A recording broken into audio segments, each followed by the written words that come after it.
Alors, bonsoir. Bonsoir, chères citoyennes, chers citoyens. Il me fait plaisir de vous présenter le discours sur la situation financière de la municipalité au 31 décembre 2015, ainsi que nos prévisions pour l'année 2016. De plus, je vous entretiendrai des dossiers majeurs en cours. L'état financier de... Ça va pas. Quelqu'un pour proposer l'ouverture de la ligne. Oh! Je vais peut-être un petit peu vite. Est-ce que quelqu'un propose, M. Marcelin Tremblay, appuyé par M. Graham Park? Est-ce que l'ordre du jour, tu veux que quelqu'un propose l'ordre du jour? Oui, je peux en faire la lecture. Oui. Donc, c'est l'ouverture de la séance, lecture de l'ordre du jour, adoption, discours du maire sur la situation financière de la municipalité et levée de l'Assemblée. M. Nicette Gagné propose, appuyé par M. Victor Boudreau.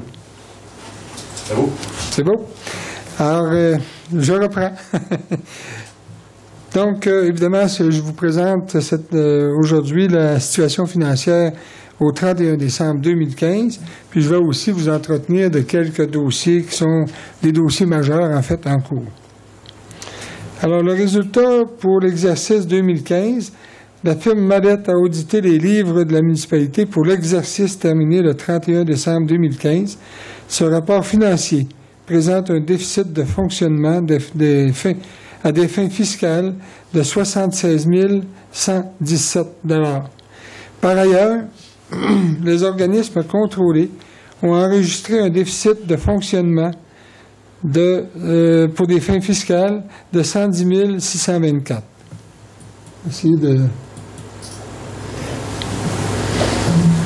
Alors, la situation donc financière au 31 décembre, le déficit accumulé de l'administration municipale était de 49 384 $ et le déficit accumulé des organismes contrôlés était de 492 950 $. Alors, vous avez sur le tableau, justement, la présentation du déficit accumulé. Alors, au 31 décembre 2014, on avait un surplus de 26 733 $. C'est ce qu'on a dans la première colonne de gauche, ici. Et le déficit de l'année de 76 117 $. Alors, c'est ce qui donne un déficit accumulé au 31 décembre 2015 de 49 384, ici. Je vais vous donner peut-être un peu d'explication sur le déficit de l'année 2015. Alors, qu'est-ce qui a fait qu'on a eu un dépassement de 76 117 $? On a des dépenses, entre autres, on a installé une station de vidange d'EVR qui a coûté 20 500 $. Ça s'est fait plus là, vers la sortie de l'Anse-Saint-Jean vers Chicoutimi. Alors, c'était sans être une obligation, disons que c'était une demande du fait qu'on est village relais. Alors, c'était installé et on croyait à ce moment-là qu'on pouvait passer cette dépense-là dans la taxe d'assises, mais ça nous a été refusé. Donc, c'est pour ça que ça a passé dans les dépenses de 2015. On a une facture aussi pour cadastre des terrains du Mont-Édouard de 27 430 $. Cette facture-là nous a été déposée en décembre 2015 pour des travaux effectués dans les années 2009. Alors, évidemment, ça a été un petit peu une surprise, mais évidemment, il a fallu y faire face, donc la payer en 2015. Et on a fait aussi des investissements, différents projets ou différents travaux pour un montant de 87 000 $. C'est des investissements qu'on a faits à même les budgets d'opération. Donc ça a donné un total de 135 165 $. On a aussi reçu des revenus supplémentaires, soit la taxation et services pour 59 048, ce qui nous a donné le déficit de 76 000. Et évidemment, donc le surplus de 26 000 de l'année 2014 fait en sorte que notre déficit à être remboursé en 2016 est de 49 384 $.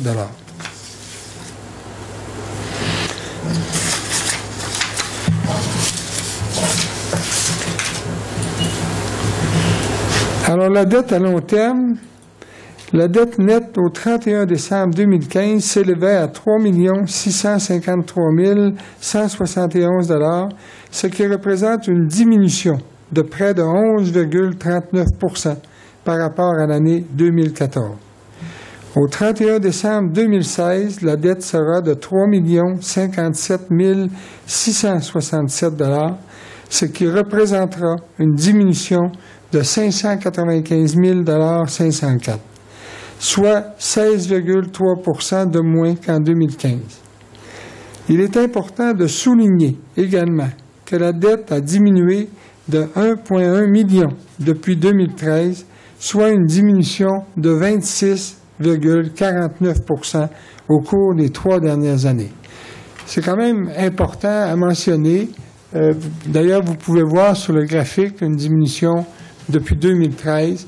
Je pense qu'il y a eu un effort de fait important pour justement réduire la dette de la municipalité. Il faut mentionner aussi que la municipalité aura des investissements à faire importants aussi au cours des prochaines années, entre autres au niveau de l'assainissement des eaux. Alors, je pense que d'où la nécessité d'avoir des réserves ou d'avoir des disponibilités pour être capable de faire face à nos obligations comme municipalité. La richesse foncière. Alors, la richesse foncière uniformisée est passée de 136 millions en 2014 à 150 274 105 $ en 2015, soit une augmentation de 12,99 %. En 2016, la richesse foncière uniformisée s'élève à 152 345 562 $, ce qui représente une diminution de 1,25 %. C'est particulier, là, mais on sait que l'an dernier, on a eu un nouveau rôle d'évaluation. Suite à ce rôle-là, il y a eu beaucoup de contestations. Alors, c'est des contestations par rapport au montant aussi d'ajustement qu'on a eu suite aux nouvelles résidences ou aux nouvelles... ça a eu un effet, ça a diminué un petit peu notre richesse foncière.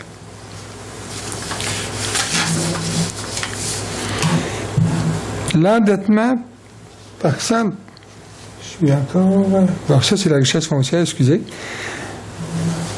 L'endettement net par 100 $ de RFU est passé de 3,47 $ en 2013 à 3,2 sous en 2014, à 2,37 sous en 2015 et à 2,1 sous en 2016, soit une diminution de 42 % en 3 ans. Excusez, mais voilà. Le tableau ne suit peut-être pas bien, mais vous pouvez voir quand même une diminution importante. Et ça, souvent, quand on nous compare à d'autres municipalités, c'est l'élément de comparaison. Le montant, en fait, c'est ce qu'on appelle le ratio, si vous voulez, de l'endettement par rapport à la richesse foncière uniformisée. Alors ça, c'est vraiment ce montant-là, ou c'est vraiment ce ratio-là qui est utilisé pour nous comparer aux autres municipalités. Alors quand même, il a baissé de 42 %. C'est sûr que c'est combiné à deux facteurs. Notre richesse foncière qui a augmenté et notre endettement qui a diminué fait en sorte qu'évidemment, notre taux diminue. Alors, les prévisions pour l'année 2016. Alors, pour l'année 2016, pour l'année en cours, le Conseil a adopté en janvier 2016 un budget équilibré de 4 184 558 $ en revenus et dépenses de fonctionnement. Nous avons inclus dans notre budget le remboursement du déficit accumulé de 49 384 $. À moins de dépenses soudaines et imprévues, d'ici la fin de l'année financière en cours, nous anticipons un résultat équilibré en ce qui concerne l'administration municipale. Règlement d'emprunt. Alors, voici la liste des règlements d'emprunt après déduction des subventions à recevoir applicables à ces emprunts. Ces règlements d'emprunt constituent la dette nette de la municipalité au 31 décembre 2016.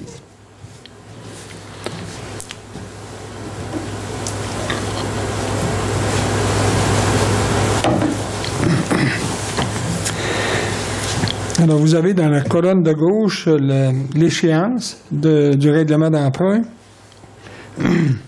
avec une description comme telle, à quoi a servi l'argent lorsque l'emprunt a été réalisé. Et vous avez dans les deux colonnes de droite, la première colonne, c'est une colonne qui indique que les montants qui ont été empruntés sont à la charge de l'ensemble des citoyens de la municipalité, donc des projets qui concernent l'ensemble de la municipalité. Et la dernière colonne, ce sont des règlements d'emprunt qui concernent des taxes de secteur. Quand on parle de taxes de secteur, bien, ça peut être, entre autres, par exemple, pour les personnes qui ont l'aqueduc, l'égout dans le village. Il y a des taxes de secteur aussi au Mont-Édouard, particulièrement. Le nouveau développement au Mont-Édouard, il y a une taxe de secteur pour la rue, l'eau, l'égout. Il y a d'autres secteurs aussi au Mont-Édouard où il y a une taxe uniquement pour l'eau. Alors, je vais vous en faire la lecture, mais ça va vous donner un aperçu. Donc, en 2017, donc c'est l'an prochain, il va y avoir une taxe comme l'acquisition des remontées mécaniques du Mont-Édouard. Ça avait été réalisé, ça, il y a 20 ans, je crois. À l'époque, c'est à l'époque de M. Laurent Simard. On se souvient qu'on voulait démanteler à ce moment-là les remontées mécaniques parce qu'il y avait des acheteurs. Et évidemment, si ça avait été le cas, si c'était fait à l'époque, bien, la station du Mont-Édouard n'existerait plus. Alors, ça a été une bonne décision, mais il nous reste 40 600 $ qui vont être remboursés en cours d'année 2017. En 2021, les travaux de reconstruction du déluge. Alors, il y a eu de l'empierrement et des infrastructures pour il reste 68 000 $ à rembourser et ça va se terminer en 2021. En 2021, toujours, l'assainissement des eaux au village et secteur de la Pointe. Ça, c'est une taxe, comme vous pouvez voir, là, c'est une taxe de secteur qui est applicable uniquement aux résidents, aux propriétaires dans ce secteur-là. Une autre dette qui va être échue en 2025, c'est une recherche et station de pompage pour l'eau potable au village, 285 402 $, toujours une taxe de secteur. Et vous avez en 2026 une recherche et station de pompage pour l'eau potable au Mont-Édouard de 175 822 $. Alors, on voit que c'est encore une taxe qui est applicable uniquement aux propriétaires de résidences qui reçoivent ou qui bénéficient de ce service d'eau. En 2026, toujours, infrastructure et ouverture de la rue dans le secteur du Mont-Édouard, un montant de 68 052 $. En 2027, acquisition des actifs de la coopérative des travailleurs. Ça, c'est une dette qui s'applique à l'ensemble des citoyens, de 177 367. Toujours à échéance en 2027, on a l'acquisition des terrains, secteur du Mont-Édouard, pour il reste 140 000 $ à rembourser. Alors voilà. Il y a aussi le garage au Mont-Édouard pour un montant de 148 944 $.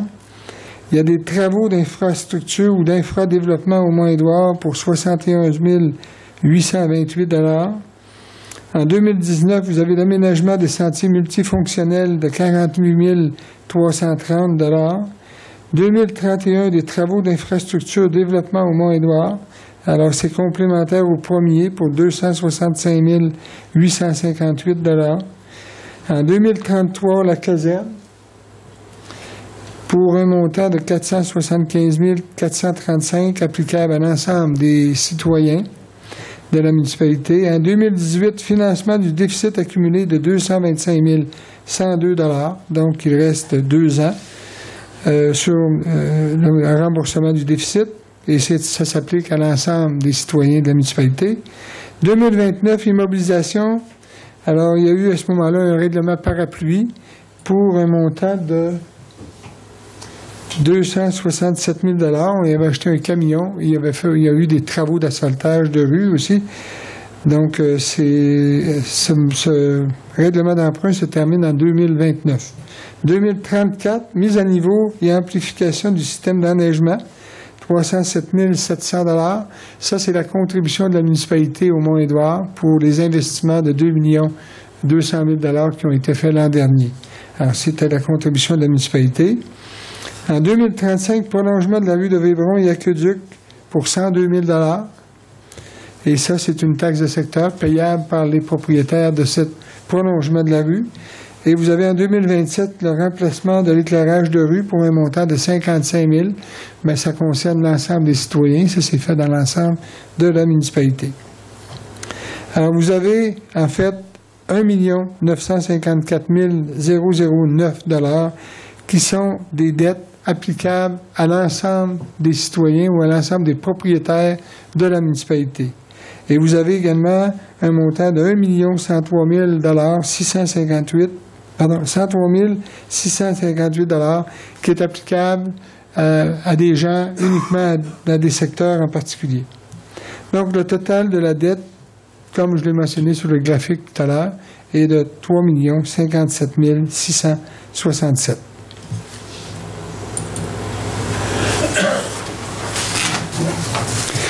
Les contrats de 25 000 $ et plus. Alors, pour répondre aux exigences de l'article 955 du Code municipal, voici la liste des contrats octroyés jusqu'à ce jour par la municipalité en 2016, comportant une dépense de plus de 25 000 $. Alors, l'entreprise Lauréat Gagné Incorporée pour le déneigement 2015-2016 au montant de 126 875 $. Vous avez Mallette, qui est une firme de comptables, pour les auditions de l'année financière 2015 de 41 438 $. Le groupe Ultima, l'assurance responsabilité 2016 pour un montant de 59 913 $. Et vous avez l'entrepreneur Jacqueline Lavoie, travaux au centre de tri, garage municipal pour un montant de 49 567 $. Construction Roc Dufour pour des travaux de services sanitaires au camping pour un montant de 126 013 $. Alors, tous ces montants-là ont été octroyés après des soumissions ou après des soumissions conformes là, à la loi pour que les municipalités doivent s'assurer de suivre. Alors, la rémunération des élus. Au cours de l'année 2016, le salaire des élus a été de 19 789 $ pour le maire et de 6 596 pour chaque conseiller. Les allocations de dépenses ont été de 9 894 pour le maire et de 3 298 pour chaque conseiller. Alors, dossier en cours, déjà 3 ans écoulés depuis l'élection de 2013. Ce qui signifie que le Conseil a complété les 3/4 de son mandat de 4 ans. Plusieurs dossiers ont fait l'objet de réalisations au cours de l'année 2016, alors que d'autres progressent rondement. Reprenons chacun de ces dossiers importants afin de voir leur niveau d'avancement.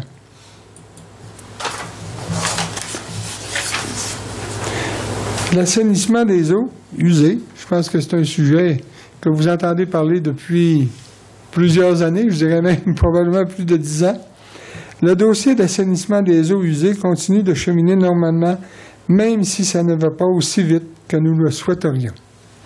Des travaux correctifs au réseau sanitaire du camping ont été effectués au printemps 2016 afin de se conformer aux exigences du ministère de l'Environnement et du Développement durable.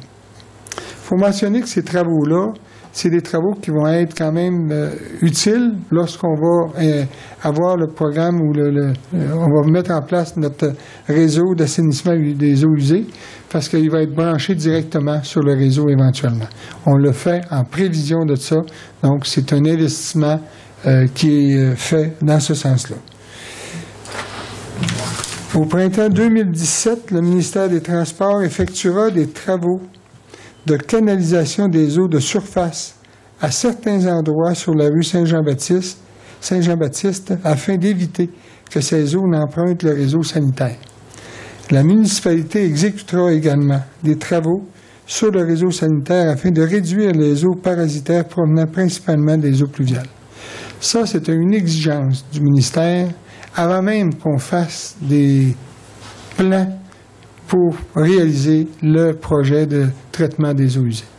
Et c'est des montants quand même assez importants parce que vous allez voir au printemps, le ministère des Transports va effectuer des travaux, particulièrement dans le secteur du coin des routes, à partir du motel du Mont-Édouard jusqu'à peu près à l'école Fréchette. Alors, il va y avoir des travaux pour justement canaliser les eaux de pluie, en fait, dans ce secteur-là. Et il va y avoir d'autres travaux ici, tout près de l'église, ici, actuellement. Et la municipalité va en faire aussi à différents endroits. 2 mandats ont été accordés à des professionnels, toujours en accord avec le ministère des Affaires municipales et de l'occupation du territoire. La première étude vise une recherche archéologique des lieux concernés par les travaux d'assainissement afin de s'assurer que le site ne contient pas de valeur archéologique. Les résultats de cette étude doivent être acceptés par le ministère avant de procéder à l'étape suivante. Le deuxième mandat consistera à préparer un devis d'appel d'offres pour le choix de professionnels qui auront effectué les plans préliminaires du système d'assainissement des eaux. Nous espérons que l'appel d'offres soit lancé en début de 2017. J'aurais bien souhaité que ça se fasse en 2016, mais évidemment, on nous est arrivé, je dirais presque à la dernière minute, avec une obligation de faire une étude archéologique.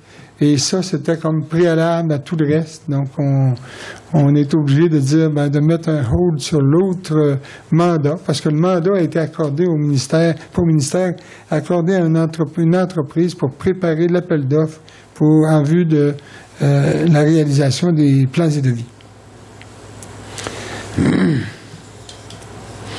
Alors, bien que nous aurions souhaité une progression plus rapide de certaines étapes, nous sommes quand même satisfaits du cheminement du dossier.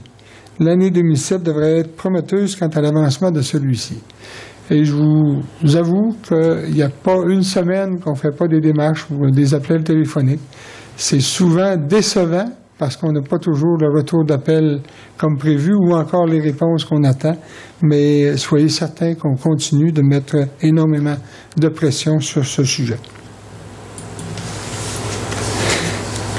Je vais vous entretenir également de la promenade des navigateurs. C'est un projet, quand même, qui, je dirais, on ne peut pas dire qu'un projet peut faire l'unanimité, mais c'est un projet quand même qui reçoit beaucoup d'appui de la part des gens de la municipalité, puis je pense qu'il y aurait un impact important pour notre milieu.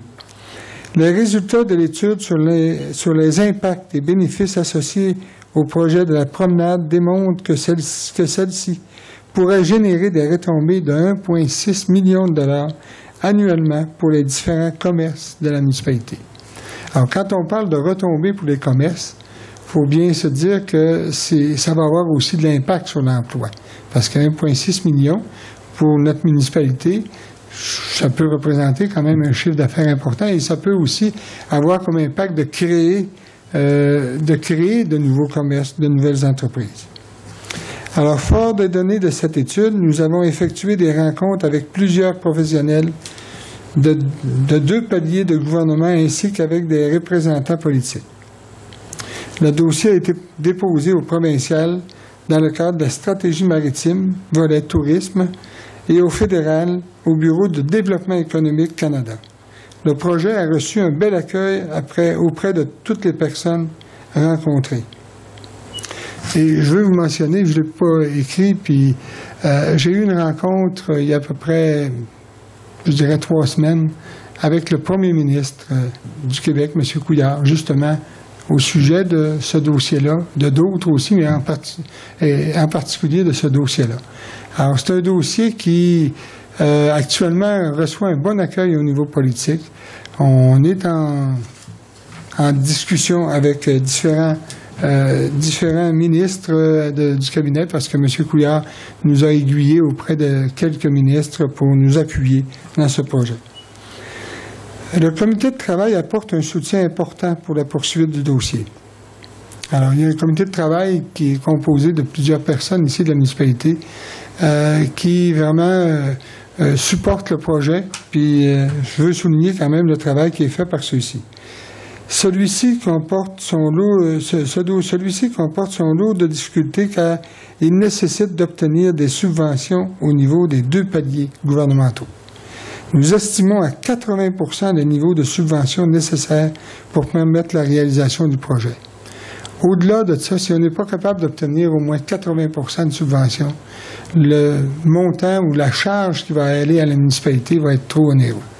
Alors, c'est pour ça qu'on souhaite, c'est pas juste un souhait, c'est une nécessité d'obtenir 80% de financement. Le Mont-Édouard, parce que c'est quand même aussi un dossier important qui fait partie du périmètre comptable de la municipalité. Le Mont-Édouard a connu une saison exceptionnelle en 2015-2016, tant au niveau de la fréquentation que des revenus. La station a enregistré une augmentation de l'achalandage et des revenus de plus de 20%. Toutefois, certaines dépenses non capitalisées, reliées aux investissements majeurs réalisés en cours d'année, ainsi qu'une hausse importante des dépenses d'amortissement, ont affecté la rentabilité des opérations, ce qui a contribué au déficit de 103 000 $ au 30 avril 2016. Pour la saison 2016-2017, nous anticipons encore une croissance compte tenu des nouveaux produits offerts, notamment le développement du nouveau sommet de ski de haute route sur le mont Laure-Gaudreau et la piste de compétition qui nous permet d'accueillir des équipes de partout au Québec. Les efforts réalisés en vue de faire connaître la station à l'extérieur de la région donnent des résultats encourageants. En effet, les adeptes de ski de haute route proviennent de l'extérieur de la région dans une proportion de plus de 60%. Alors ça, on peut le connaître parce que chaque skieur qui emprunte les pentes ou les pistes de haute route s'enregistre puis nous donne leur adresse. Donc, on a plus de 60% qui proviennent de l'extérieur de la région, notamment de la région de Montréal et de Québec. C'est vraiment particulier. Là. On a une belle on a une belle demande aussi de ce côté-là, puis on s'attend cette année à une croissance encore importante. Un plan directeur de développement a été réalisé par Environnement CA. C'est une entreprise qui se spécialise dans ce domaine-là, dans le but de dégager des contraintes et des opportunités de développement, particulièrement en saison estivale, sur le site du Mont-Édouard.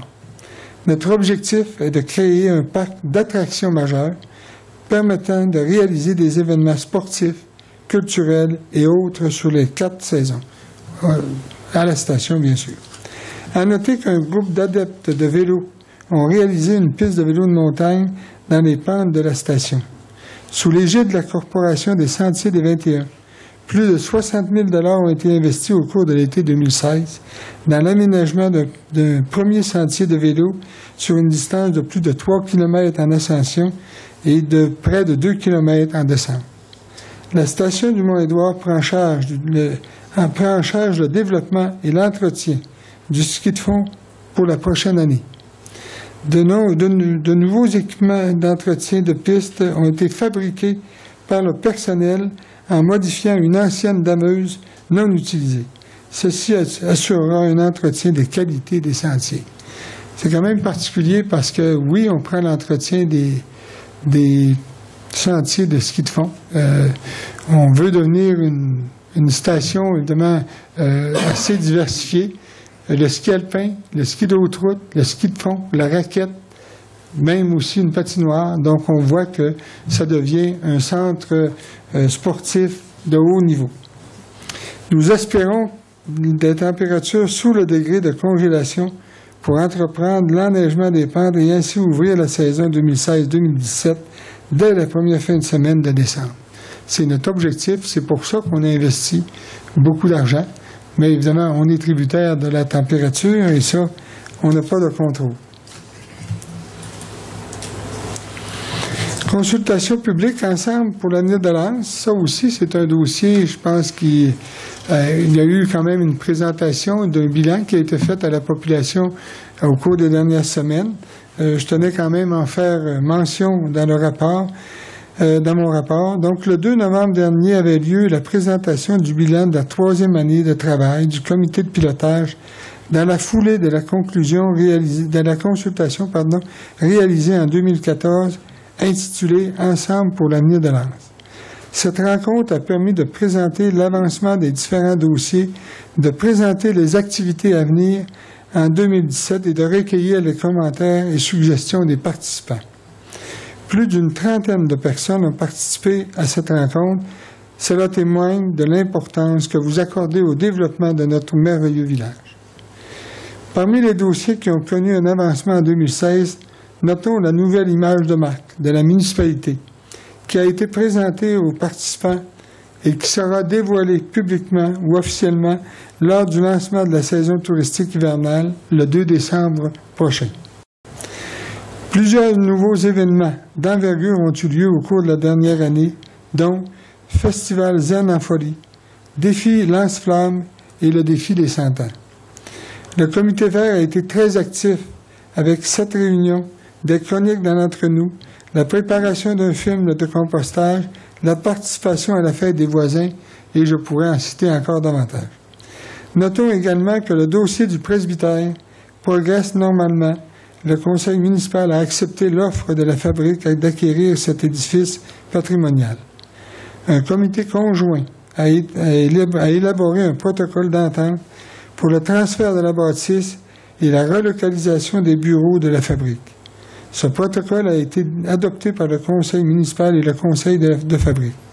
Nous sommes présentement en attente de l'autorisation de l'évêque pour procéder à la préparation des documents légaux afin d'officialiser le transfert. La liste des réalisations est longue. Malheureusement, je vais me limiter à ces quelques sujets. Un compte-rendu plus détaillé sera présenté dans les prochaines semaines, notamment dans le journal Le Trait d'Union. Je tiens à souligner le travail des conseillers et de nombreux bénévoles qui s'impliquent et contribuent à faire progresser et rayonner notre municipalité. Merci chaleureusement. Vous méritez toute notre admiration. Alors, en conclusion, merci également aux employés de la municipalité, du camping municipal, de la petite école, de la Société de développement, de la Société touristique du Mont-Édouard.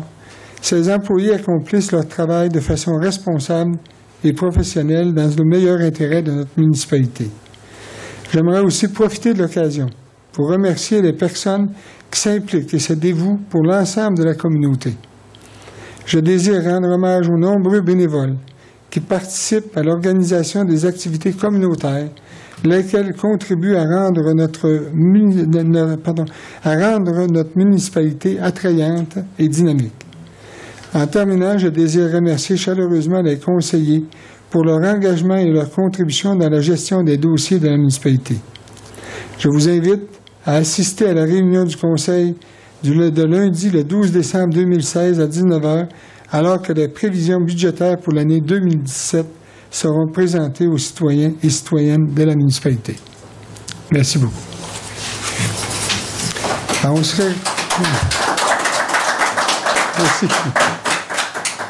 serait rendu à la période de questions. Est-ce que vous avez des questions? Oui? La coopérative des travailleurs, c'est quoi ça? Les actifs? Oui, ça, à l'époque, le Mont-Édouard était détenu par une coopérative de travailleurs. Et la municipalité, en 2007, c'est bien ça, a acheté les actifs de la coopérative à ce moment-là. Parce que les remontées mécaniques appartenaient à la municipalité, donc ça faisait pas partie. Elles appartenaient déjà à la municipalité depuis, je dirais, depuis 2000, pas 2000, même 1900. Ça a été acheté, en fait, en 97, exactement. Ouais. Mais tout en fait, le chalet principal, puis il y avait, en fait, tous les équipements, là. Ça a été acheté à ce moment-là, puis c'est pour ça qu'il reste un montant. Oui, c'est ça. À rembourser. La promenade des navigateurs, le projet, le coût estimé du projet, ça se situe à combien? Le coût estimé du projet, incluant les taxes, c'est de 3 600 000. Si on exclut les taxes, c'est 3 100 000. Ah, OK. Ouais. Environ, là. Je vous donne des chiffres approximatifs. Là. OK. OK. D'autres questions? Ça va? Pas d'autres questions? S'il n'y a pas d'autres questions, quelqu'un pour proposer appuyer le Thibault. Alors, M. Éric Thibault propose Depuis le discours, M. Yvan Côté appuie. Une proposition pour la levée de l'Assemblée? M. Marcelin, j'ai vu M. Marcelin Tremblay. Merci beaucoup. Bonne fin de soirée à tous.